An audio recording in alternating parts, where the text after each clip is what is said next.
చైలో మానవత్వాన్ని చాటుకున్నారు. రోడ్డు ప్రమాదంలో గాయపడిన ఓ మహిళను ఆసుపత్రికి తరలించి మెరుగైన వైద్య సేవలను అందించాలని ఆదేశించారు.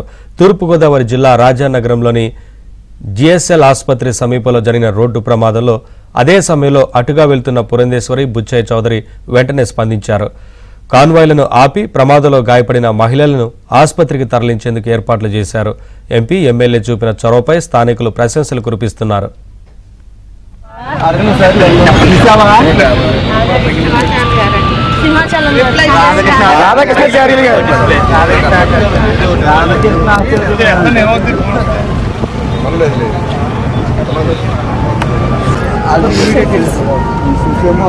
ముందు ముందు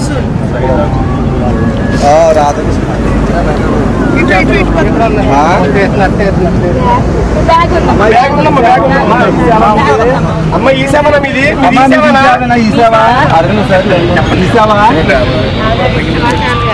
సింహాచలం రాధాకృష్ణ చార్యులు గారు